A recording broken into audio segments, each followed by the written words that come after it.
The quiet hum of a Boeing 777. Preparing for a transatlantic flight is a sound of luxury, of privilege. For 17-year-old Jordan Washington, nestled in Seat 2A of Celestial Airlines First Class, it was supposed to be a sound of peace. He was just a kid in a grey hoodie, his expensive headphones a shield against the world. But that shield was about to be shattered. A sneering voice, dripping with venom and entitlement, cut through his solitude. "I think you're in the wrong cabin, sweetheart. The back of the plane is that way." In that moment, a storm of prejudice began to brew at 30,000 feet. But what the instigator Caroline Fletcher didn't know was that the storm she was starting would end with a lightning strike, and the person holding the thunder was the one woman she never, ever should have crossed. The first-class cabin of Celestial Airlines Flight 788 from JFK to London Heathrow was an oasis of curated tranquility. The color palette was a soothing blend of cream and deep celestial blue. The seats, or rather suites, were pods of soft leather and polished chrome, each equipped with a lie-flat bed, a personal minibar, and a 24-inch entertainment screen. The air itself smelled expensive, a faint, pleasant mixture of champagne and designer perfume. Jordan Washington felt like an imposter. He clutched the straps of his worn leather backpack, the one that held his laptop and his portable music production kit. He had on his favorite grey hoodie, a pair of dark jeans and well-worn sneakers. He knew he stuck out like a sore thumb amongst the tailored suits and silk blouses that were now trickling into the cabin. He kept his head down, his locks falling forward to obscure his face as he found his suite 2A. He slid into the plush leather, the seat sighing softly under his weight. It felt like sinking into a cloud. He had earned this. His mother, Dr. Althea Washington, had made him a deal. If he could achieve a perfect 4.0 GPA for his junior year, while also winning the state-level coding competition, she would fly him first class to visit his grandparents in London for the summer. It was her way of showing him that hard work unlocked doors to worlds he might think were closed to him. He'd done it. He'd spent countless sleepless nights debugging code and studying for AP Physics, and this seat was his trophy. He sent his mom a quick text. "I'm on board. This is insane. TX, Mom." A reply came back almost instantly. "You earned every inch of that seat, my love. Have a wonderful flight. Call me when you land." Smiling, Jordan put his phone on airplane mode and slipped on his noise-cancelling headphones. He queued up a playlist and closed his eyes, trying to absorb the moment.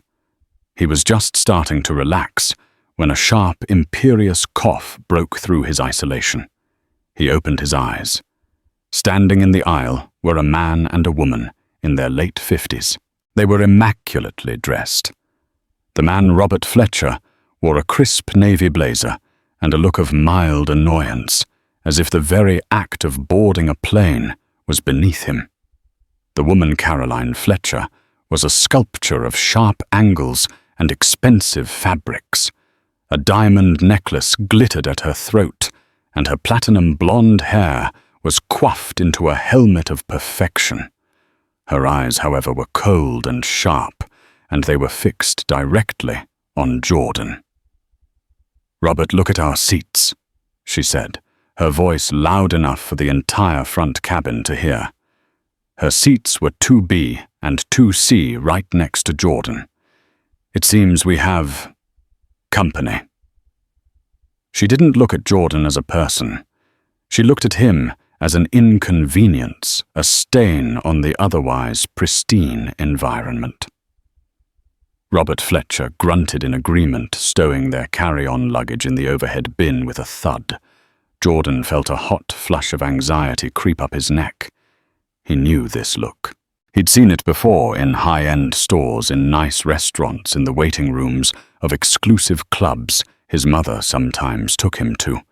It was the look that silently questioned his right to exist in that space. He instinctively pulled his hoodie up a little higher and turned to face the window, hoping they would just settle in and ignore him. But Caroline Fletcher was not the ignoring type. She settled into her seat, a cloud of Chanel No. 5 wafting over the partition. "I'll need a glass of champagne immediately," she snapped at a passing flight attendant. "And a sanitizing wipe. This whole area just feels unclean." The flight attendant, a woman named Brenda with tired eyes and a practiced smile, hurried to comply. She avoided Jordan's gaze completely. Jordan's heart sank. He could feel the eyes of the other first-class passengers on him now. Some looked away with embarrassment, others with a faint, curious smirk. The bubble of his achievement had been burst, replaced by the familiar, suffocating pressure of judgment. His trophy seat now felt like a spotlight, and he was the unwilling performer in a play he never auditioned for. The flight hadn't even taken off, and he was already wishing it was over. The cabin doors were still open as the last of the first-class passengers settled in. A flight attendant offered Jordan a pre-departure glass of orange juice, which he accepted with a mumbled "thank you." He took a small sip, the cold liquid doing little to soothe the knot of fire in his stomach. He just wanted to disappear into his music, to fast forward 8 hours and be with his grandparents. Caroline Fletcher, however, had other plans. After finishing her champagne in 2 sharp gulps, she leaned across her husband and peered directly at Jordan. Her voice was no longer a stage whisper. It was a direct, pointed weapon. "Excuse me." She began her tone a mixture of feigned politeness and utter condescension. Jordan pretended not to hear her, keeping his eyes fixed on the tarmac outside. He turned up the volume on his headphones. "I said, excuse me," she repeated, her voice sharper now. She tapped his armrest with a perfectly manicured finger. Reluctantly, Jordan slid his headphones off, letting them rest around his neck. "Yes," he asked, his own voice quieter than he intended. "I believe there's been a mistake," Caroline said, her eyes scanning his simple attire with blatant disgust. "This is the first-class cabin. Your seat must be further back. Perhaps you got lost on your way in." Jordan felt a surge of adrenaline. He knew he shouldn't have to justify his presence, but the combined stare of the Fletchers and the now attentive flight attendant Brenda made him feel like a suspect under interrogation. "No, ma'am," he said, trying to keep his voice steady. "Seat 2A. This is my seat." Robert Fletcher let out a short, derisive laugh. "Son, just admit you made a mistake. It's no big deal. Just show us your ticket, and we can get this sorted out before they close the doors." "My boarding pass is on my phone," Jordan said, reaching for it. "Of course it is," Caroline muttered under her breath. As Jordan unlocked his phone and pulled up the digital pass, Caroline flagged down Brenda, who was passing with a tray of hot towels. "Brenda, darling," Caroline said, her voice sickeningly sweet, "we seem to have a little problem here. This young man seems to think he's in first class. I'm sure it's just an innocent mistake, but could you please help him find his actual seat?" Brenda's professional smile was tight. She was a senior flight attendant with over 20 years of experience, and she prided herself on being able to read a situation. Her calculation was simple. The Fletchers were Platinum Elite members, flying this route multiple times a year. Jordan was a teenager in a hoodie she'd never seen before. It was an easy choice. "Sir," she said, turning to Jordan, her tone shifting from accommodating to official. "May I please see your boarding pass?" "I have it right here," Jordan said, his frustration growing. He held up his phone screen, which clearly displayed his name, Jordan Washington, and seat 2A first class. Brenda glanced at it for a fraction of a second. "Sometimes there are glitches in the system," she said dismissively. "The gate agent might have scanned it incorrectly. Do you have a paper copy?" "No, they didn't print one for me," Jordan replied, his voice shaking slightly. "It's a mobile pass. It's valid." Caroline scoffed. "Oh, I'm sure it is.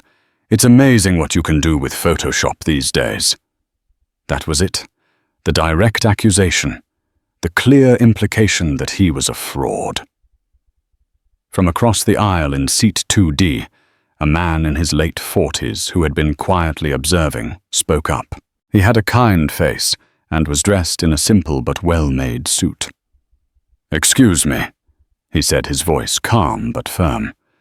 "I saw him scan that pass at the gate. There was no issue.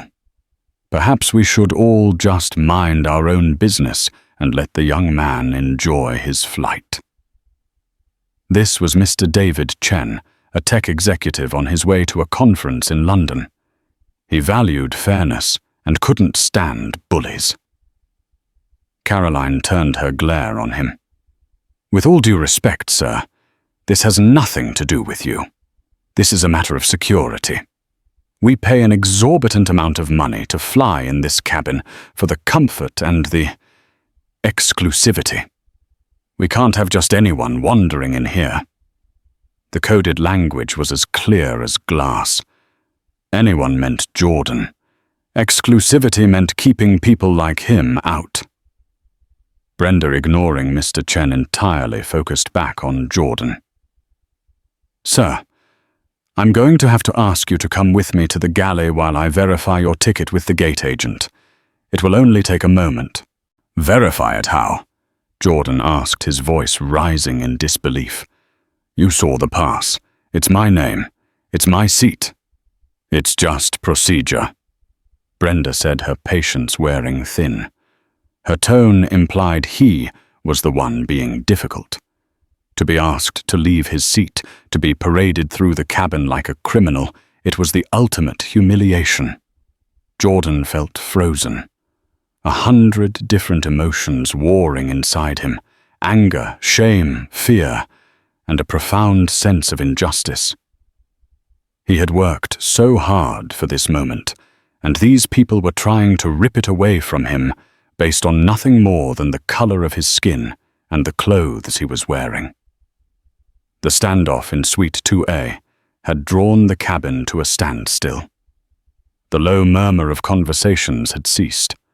All eyes were on the teenager in the hoodie, the entitled couple, and the flight attendant who was failing to de-escalate the situation. "I'm not going anywhere," Jordan said, his voice now low and firm. He wasn't being defiant for the sake of it. He was planting a flag on the ground he had earned. "This is my seat. If you need to verify my ticket, you can bring the gate agent here." Brenda's face hardened. In her view, Jordan was now a non-compliant passenger. "Sir," she said, her voice taking on a steely edge, "if you refuse to cooperate, I will be forced to involve the captain and airport security. You are currently delaying the departure of an international flight." The threat hung in the air, thick and menacing. Airport security. The word sent a chill down Jordan's spine. He knew how that would look, how it would end for him. Caroline Fletcher saw her victory at hand. She smirked, a cruel, triumphant twist of her lips. "You hear that?" she cooed at Jordan. "They'll have you out of here in handcuffs, probably for the best. Who knows what you were planning to do up here anyway?" Robert Fletcher nodded sagely. "Just trying to cause trouble. Some people are never happy with what they're given." The sheer bigotry of their statements was staggering. Jordan felt a wave of hot fury wash over him, but he remembered his mother's words drilled into him since he was a little boy. "When they go low, you stay calm. Don't ever let them turn you into the monster they imagine you to be. Your intelligence is your weapon." He took a deep breath. He would not be moved, but he needed help. He pulled out his phone again. His fingers trembled slightly as he opened his messaging app. He didn't text his dad or his grandparents. He texted the one person he knew could move mountains. Mom. Having a problem on Flight 788. They don't believe I belong in my seat. They're threatening to remove me. He hit send just as Brenda reached for the intercom phone to call the captain. Captain, this is Brenda in the first-class cabin, she said, her voice crisp and professional, belying the ugly scene. We have a passenger in seat 2A who is refusing to verify his seating assignment and is becoming disruptive. I believe we may require security assistance at the gate. A collective gasp went through the cabin. Mr. Chen from across the aisle stood up. This is outrageous, he declared. The boy has done nothing. He showed you his pass. This is harassment, plain and simple. Brenda shot him a venomous look. Sir, please return to your seat. This is an official crew matter. Caroline Fletcher was positively glowing with vindictive pleasure. She sat back in her seat, folded her arms, and watched, expecting to see Jordan hauled away any second. Jordan's phone buzzed in his hand. A new message from his mom. It was short and chillingly calm. Stay in your seat. Do not move. I'm handling it. Handling it.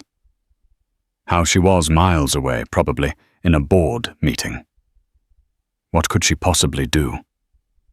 A tense silence descended. The minutes stretched into an eternity. Jordan could hear the frantic beating of his own heart. He stared out the window, watching the ground crew moving about, oblivious to the drama unfolding inside the metal tube. He felt utterly alone. Then a new sound cut through the tension, the distinct thump hiss of the jet bridge reconnecting to the aircraft door. The main cabin door, which had been sealed for departure, swung open with a pneumatic sigh. Every head in the cabin turned. A flustered-looking gate agent appeared in the doorway, followed by two uniformed Port Authority officers.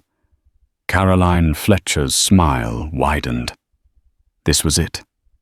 The grand finale. But they weren't looking at Jordan. They were standing aside, holding the door open for someone else. Into the cabin stepped a woman. She was tall and poised, exuding an aura of such intense, concentrated authority that the very atmosphere in the cabin seemed to change. She wore a bespoke navy blue power suit that fit her like a second skin. Her heels clicking with sharp, decisive taps on the cabin floor. Her hair was swept back in an elegant chignon, and her expression was one of unreadable glacial calm. It was Dr. Althea Washington, Jordan's mother, and the founder and chief executive officer of Celestial Airlines. The arrival of Dr. Althea Washington was like a sudden dramatic drop in atmospheric pressure. The air grew still charged with an unspoken question. Who was this woman? To the Fletchers, she was just another authority figure, probably a senior manager from the airport, coming to sort out the riffraff. To Brenda, the flight attendant, she was an unfamiliar face, but one that radiated a level of command she had never encountered before. Only Jordan understood the magnitude of what was happening. He felt a wave of relief so powerful, it almost made him dizzy. Althea didn't look at her son. Her eyes, sharp and analytical, swept across the first-class cabin, taking in the scene with the speed of a supercomputer processing data. She noted the defiant smirk on Caroline Fletcher's face, the anxious posture of her flight attendant, the concerned expression of Mr. Chen, and the frightened yet resolute set of her own son's jaw. She walked down the aisle, her movements economical and precise. She stopped not at Jordan's seat, but directly in front of Brenda. "Flight attendant," she began, her voice not loud, but carrying an incredible weight that cut through the silence. "Please state your name and employee ID number." Brenda was taken aback. This was not standard procedure. "I'm Brenda the purser on this flight," she said, flustered. "And who might you be?" Althea's gaze was unwavering. "Your name and ID number. Now." There was no room for argument in her tone. "Brenda Jensen, ID 74432. She recited, her confidence beginning to fray. "Brenda Jensen." Althea repeated the name, sounding like a verdict. "Tell me exactly what is causing a 25-minute departure delay on my aircraft." She emphasized the word "my," a subtle but powerful assertion of ownership.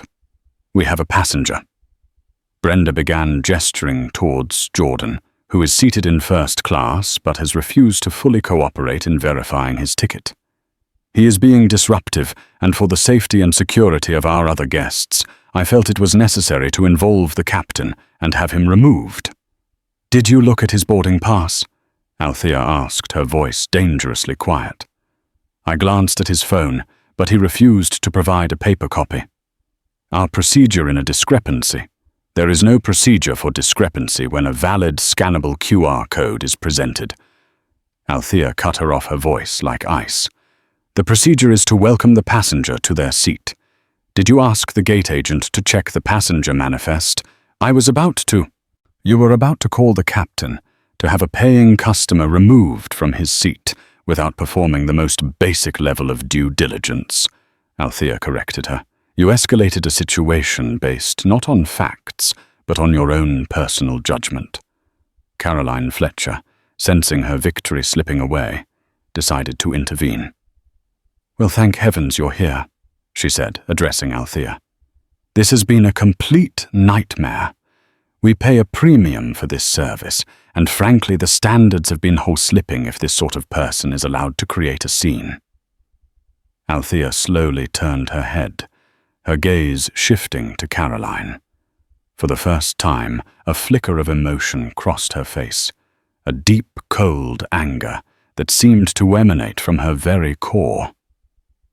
"Ma'am, you are a guest on this airline," Althea said.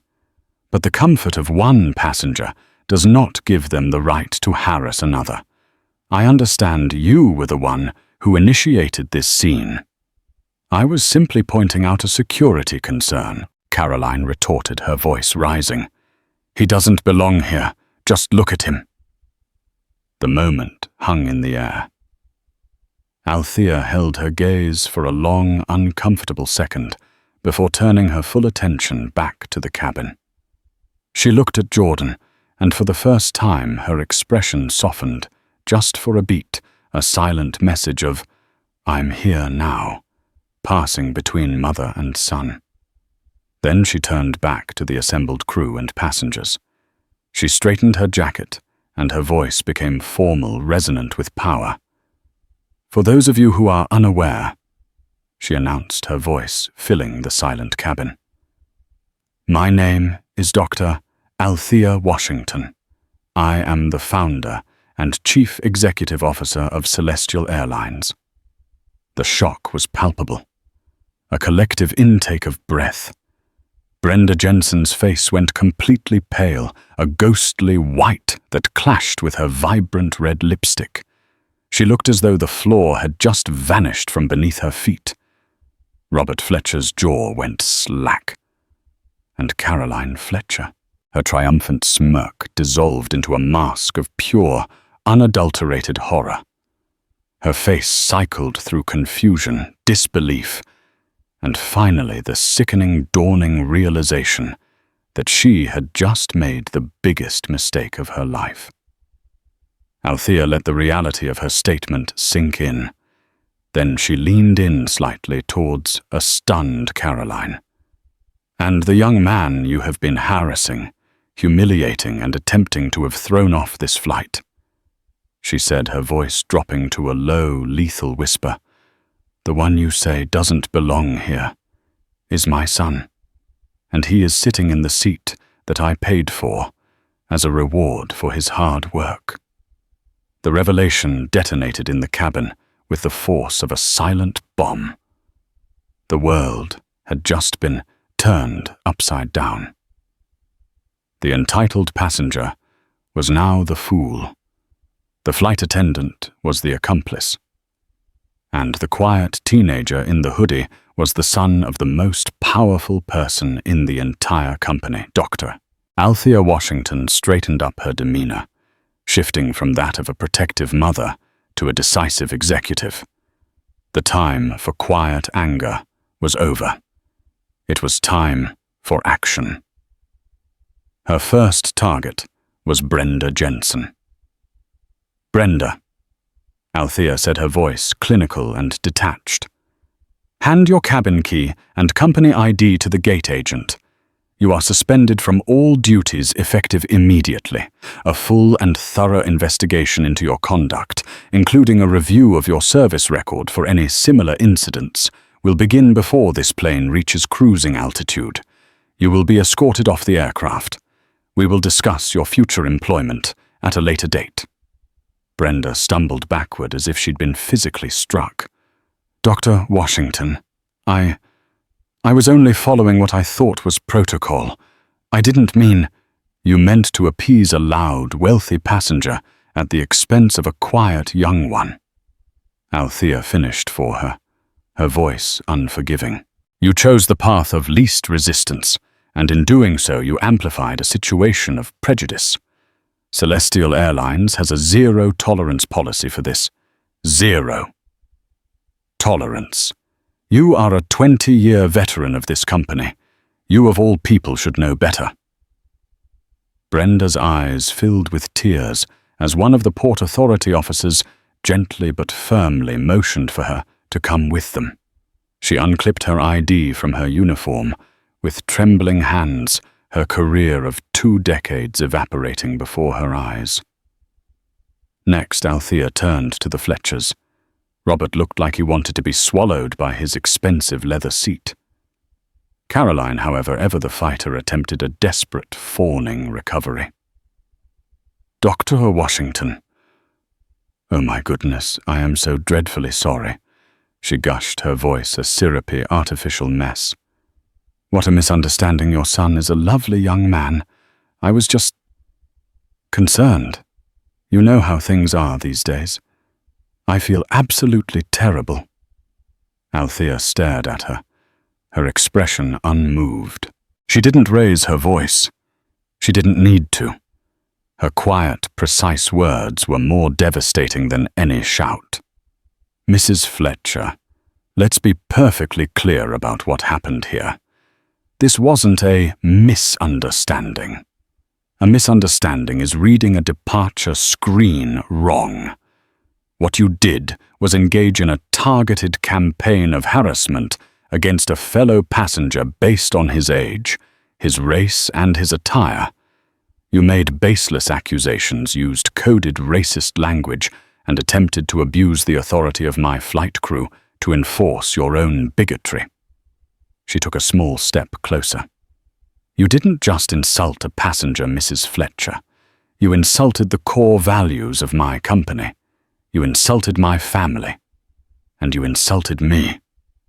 Now, Robert Fletcher stammered, finally finding his voice. "My wife was just... She's a bit high-strung. We're Platinum Elite members, you know. We've been flying with Celestial for years. Perhaps we can just forget this whole unfortunate incident." Althea let out a short, humorless laugh. "Mr. Fletcher, your loyalty status is not a shield for abhorrent behavior. In fact, it holds you to a higher standard, a standard you have failed to meet in the most spectacular way." She gestured to the gate agent. "Please process a full refund for Mr. and Mrs. Fletcher's tickets." Then she looked back at them. "Your return tickets have been cancelled. In fact, all future bookings you have with Celestial Airlines have been cancelled. Furthermore, as of this moment, you are both being placed on our permanent no-fly list for violation of the Passenger Code of Conduct. And as our partner airlines share their security databases, you may find it difficult to fly with any reputable carrier for the foreseeable future." Caroline's face contorted in a mask of fury and disbelief. "You can't do that. We'll sue. We'll go to the press. We'll ruin you. Be my guest, Althea said, her voice as cold as the stratosphere. Please tell the world how you were banned from an airline for racially profiling and harassing the CEO's teenage son. I imagine that story will do wonders for your social standing. She turned to the officers. Please escort Mr. and Mrs. Fletcher off the plane. Their luggage will be removed from the hold, and we'll meet them at the terminal. Defeated and utterly humiliated, the Fletchers were led away. Their faces a mixture of rage and shame. As Caroline passed Jordan, she shot him a look of pure hatred, a final impotent act of defiance. Jordan simply met her gaze, his expression no longer one of fear, but of quiet strength. With the antagonists removed, a strange calm fell over the cabin. Althea addressed the remaining first-class passengers. Ladies and gentlemen, on behalf of Celestial Airlines, I want to offer my sincerest apologies for this delay and for the unacceptable scene you were all forced to witness. This is not who we are.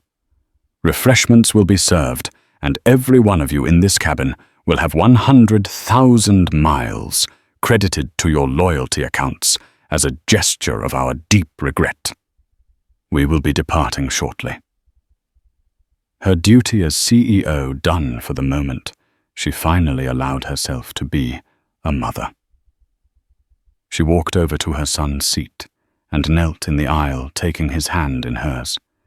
She looked at him, her eyes filled with a fierce, protective love. "Are you okay, baby?" she asked, her voice soft and warm. Jordan just nodded, unable to speak, and squeezed her hand. The crisis was over. The reckoning was complete. But the consequences were just beginning to unfold. As the ground crew efficiently removed the Fletcher's luggage and the disgraced Brenda Jensen was processed, Dr. Althea Washington remained kneeling by her son's side. She didn't say much more, simply holding his hand. A silent, powerful reassurance that he was safe, that he was seen, that he was right. The new purser, a kind-faced man named George, approached them tentatively. "Dr. Washington, the captain, sends his compliments and confirms we are clear for departure. Is there anything at all you or your son require?"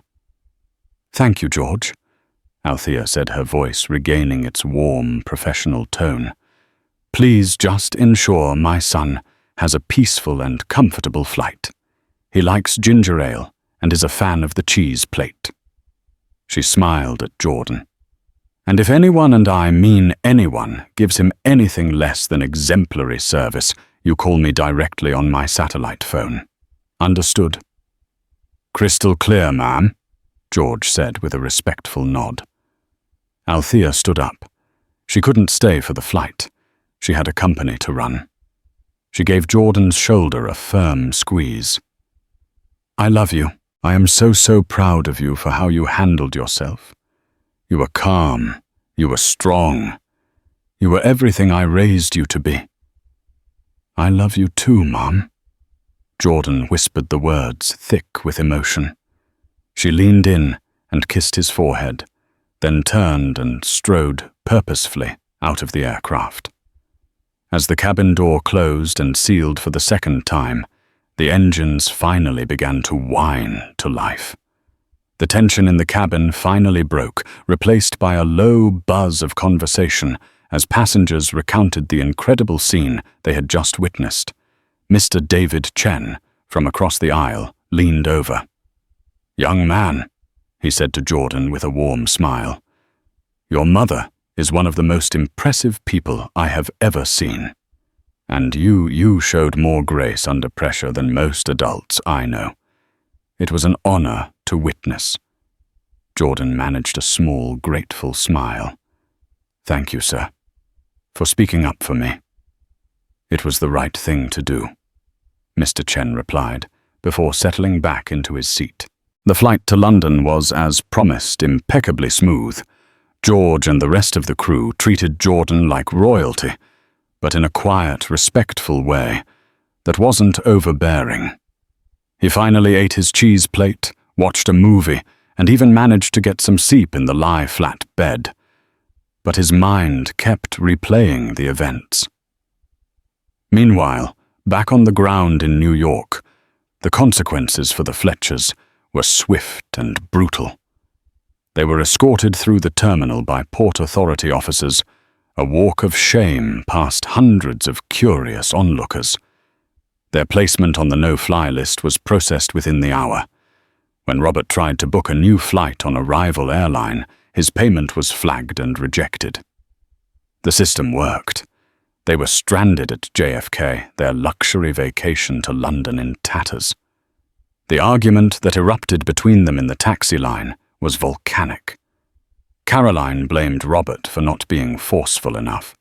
Robert blamed Caroline for her arrogance and her addiction to drama.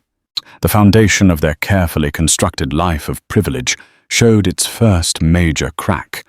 They had built their world on a shared sense of superiority, and when that superiority was publicly and powerfully dismantled, there was nothing left but bitter resentment. For Brenda Jensen, the aftermath was a quiet, soul-crushing nightmare.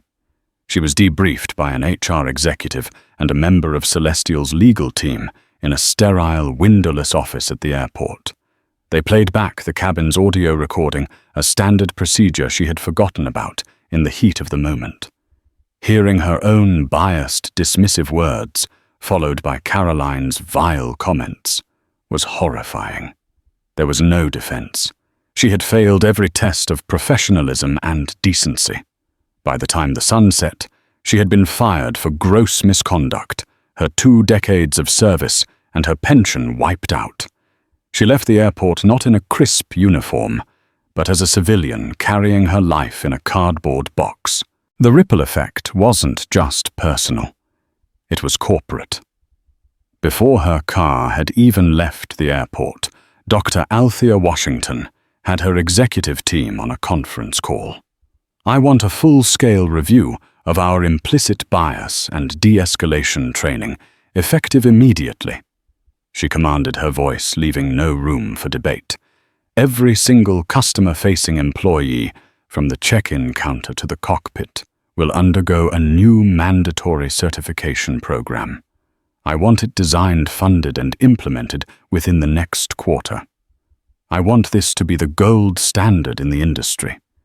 This will never, ever happen on a Celestial Airlines flight again. I'm calling it the Washington Protocol."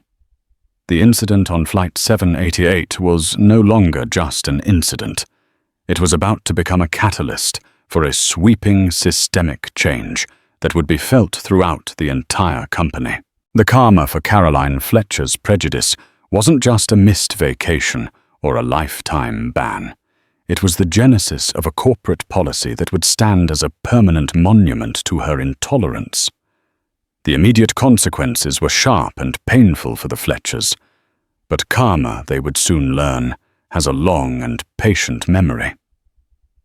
The true fallout from their actions on Flight 788 wouldn't be fully realized in the sterile environment of the airport, but in the intricate, interconnected world of business and high society they held so dear. After a humiliating night in an airport hotel, Robert Fletcher managed to book a flight home on a budget airline, a cramped, undignified experience that only deepened his simmering rage. He and Caroline barely spoke. Upon returning to their palatial home in Greenwich, Connecticut, Robert immediately tried to put the incident behind him. It was a private matter, an embarrassing blip. He was Robert Fletcher, a senior partner at Fletcher & Sterling, a prestigious boutique consulting firm. This would blow over. He was wrong. What Robert didn't know was that his world was much smaller than he thought.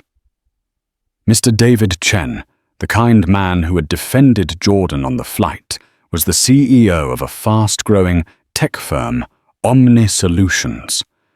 Omni Solutions was on the verge of signing a massive 8-figure contract with Fletcher & Sterling to overhaul their international logistics. The deal was the culmination of a year's worth of work for Robert's firm, and was set to be his crowning achievement before retirement. 2 days after the flight, Mr. Chen was in a preliminary video conference with the Fletcher and Sterling team. As the introductions were made, the camera focused on the lead partner. Mr. Chen's easy smile froze. It was him. It was the man from the plane, the one who had snickered and enabled his wife's disgusting behavior. Mr. Chen let the presentation continue for another 10 minutes before he politely interrupted. "I apologize for stopping you," he said, his voice calm and level. "But I'm afraid we won't be moving forward. Mr. Fletcher, you and I were on a flight from JFK to London a couple of days ago. Flight 788. Robert Fletcher's blood ran cold. The color drained from his face as he stared at the screen, recognizing the man from seat 2D. "I witnessed your conduct on that flight," Mr. Chen continued, the other partners from Fletcher and Sterling looking on in confusion. "The values of a company are a reflection of its leadership, and I will not have my company Omni Solutions associated with a man who condones bigotry and harassment. We are terminating our interest in this partnership effective immediately." And with that, David Chen ended the call. The virtual meeting room fell into a stunned silence. Robert's partners turned on him, demanding an explanation. The 8-figure deal wasn't just gone. It had been incinerated by a character flaw Robert didn't even know had a price tag. But the tale of karma was longer still. Another passenger in the first-class cabin, a young woman who was a well-known travel blogger, had discreetly filmed parts of the confrontation on her phone. She had hesitated to post it, not wanting to exploit the situation. But after seeing Dr. Washington's powerful intervention, she felt compelled to share the story, framing it as a lesson in corporate responsibility and unconscious bias. She anonymized Jordan, referring to him only as a young man, but she was not so kind to the Fletchers. Though she didn't use their full names, her description of a wealthy couple from Connecticut, and the details of the incident were specific enough. The blog post went viral. It was picked up by news aggregators, discussed on morning shows, and dissected on social media. The story of the unnamed airline CEO who defended her son against a racist Karen became a sensation. Within days, amateur internet sleuths using flight manifests and other passenger accounts had identified Caroline and Robert Fletcher. Their names and photos were splashed across the internet. The brand they had so carefully cultivated of wealth, power, and class was replaced with a new one entitled Racist Bullies.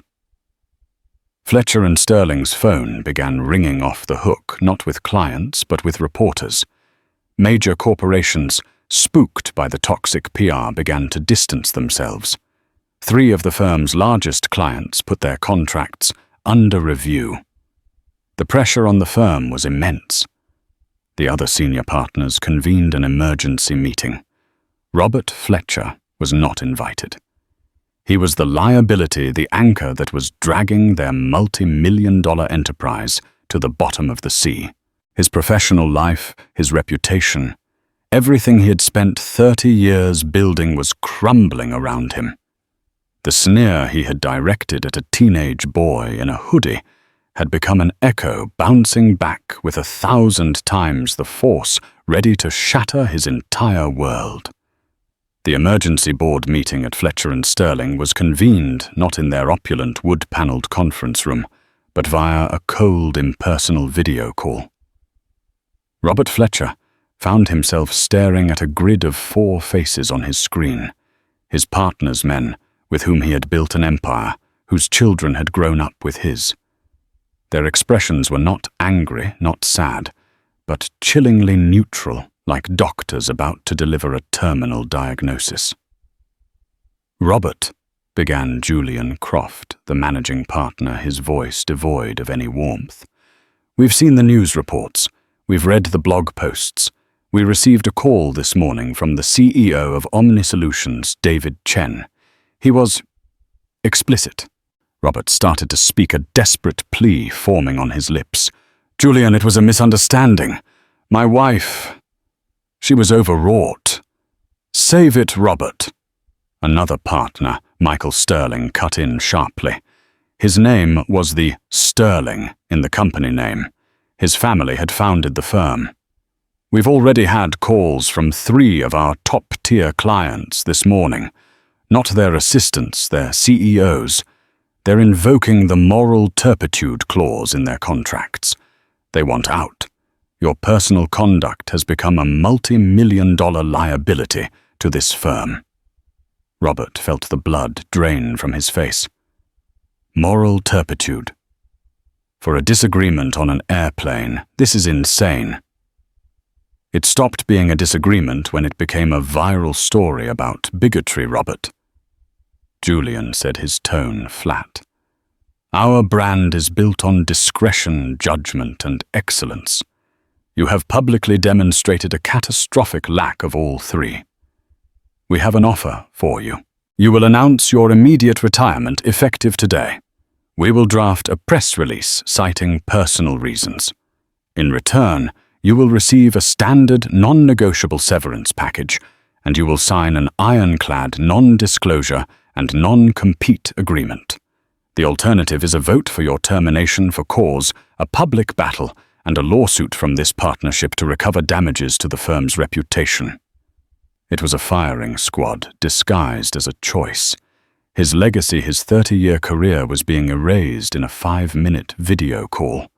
He looked at the faces of his partners, searching for a flicker of loyalty, of shared history.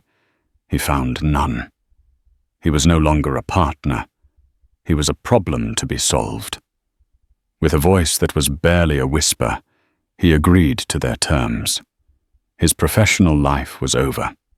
The implosion of his personal life was even more vicious. When he arrived home to tell Caroline the news, detonated the final bomb in their fragile marriage. You let them push you out, she shrieked, her face a mask of rage. After everything we built.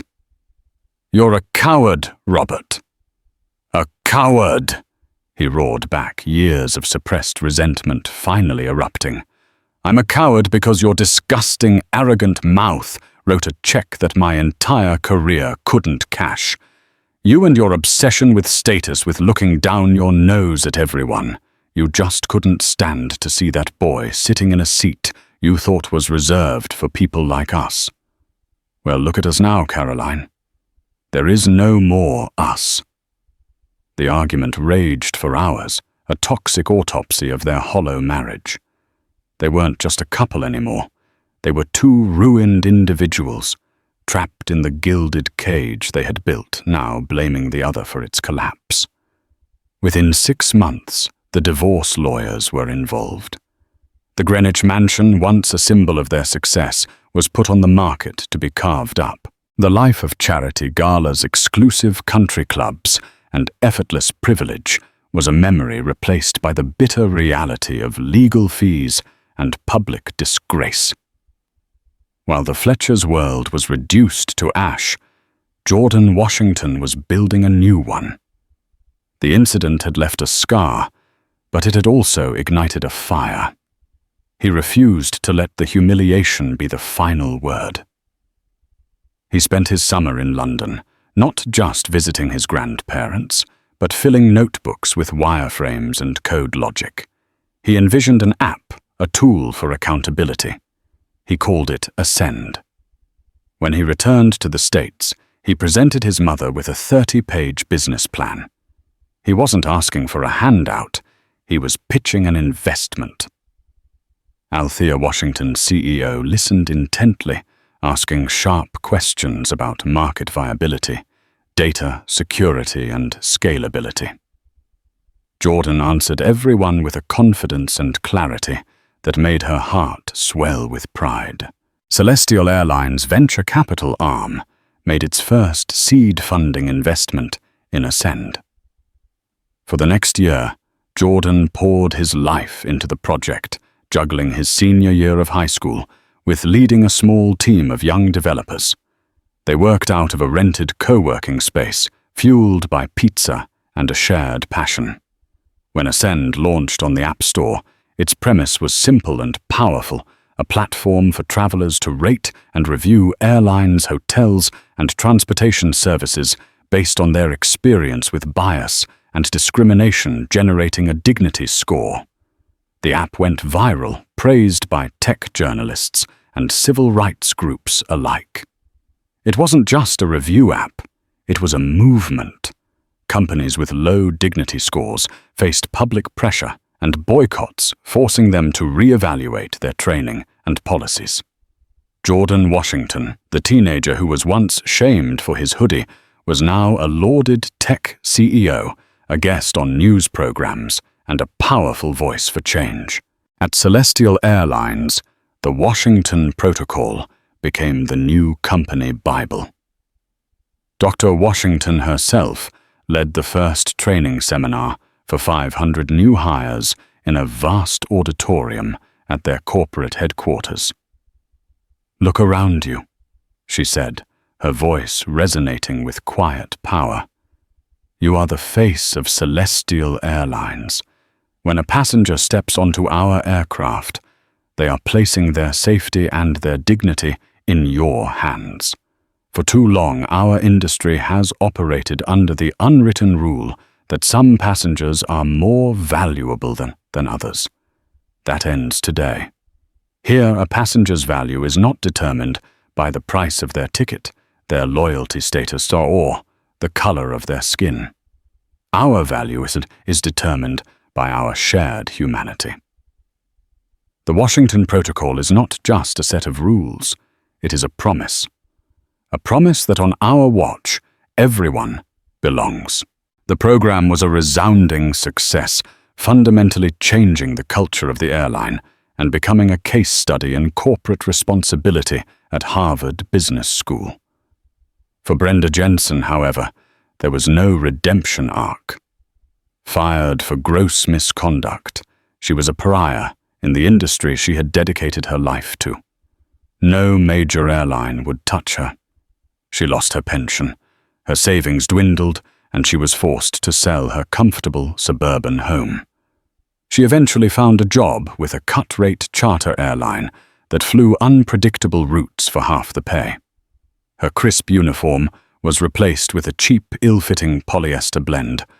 One rainy Tuesday, she found herself staffing a small booth at a community college job fair, trying to recruit new flight attendants for the charter service.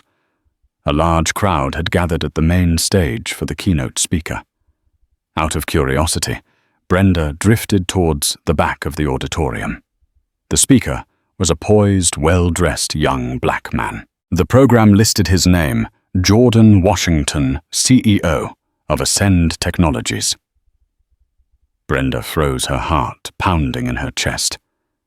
It was him, the boy from Flight 788. He spoke with a passion and eloquence that held the entire room captive, telling the story of the app's origin. He didn't mention her name or even the Fletchers. He spoke of the incident not with anger, but with a profound sadness for the failure of empathy he had witnessed. Listening to him, Brenda was overwhelmed by the full, crushing weight of her actions. Her choice that day, born of convenience and prejudice, had not just cost her a job. It had set in motion a chain of events that ruined lives, but also created something extraordinary. She was an unwitting catalyst for a change she could never be a part of. As the crowd rose to give Jordan a standing ovation, Brenda slipped out the side door, her face streaked with tears of regret. The final balance sheet of karma had been tallied. For the Fletchers and for Brenda, their prejudice had incurred a debt they would spend the rest of their lives paying. For Jordan and Althea, their response to that prejudice had yielded an unexpected, extraordinary return, not just of justice but of progress, innovation, and a legacy of turning a moment of profound ugliness into a force for lasting good. And so the story of Flight 788 comes to a close. It's a powerful reminder that the price of prejudice is always higher than you think, and that the consequences of our actions, both good and bad, have ripples we can never fully predict. A single moment of arrogance in a first-class cabin led to the complete dismantling of 2 lives, the end of a career, and the loss of a multi-million-dollar company. But that same moment gave rise to a revolutionary corporate policy and an app that now helps protect travelers all over the world. It shows that true power isn't about wealth or status. It's about integrity and the courage to stand up for what's right, especially when it's hard. If this story of justice and hard karma resonated with you, please take a moment to hit that like button. It really helps the channel grow. Share this video with someone who needs to hear it. And if you haven't already, please subscribe and turn on notifications so you won't miss our next story. What did you think about Dr. Washington's response? Let us know in the comments below. Thank you for listening.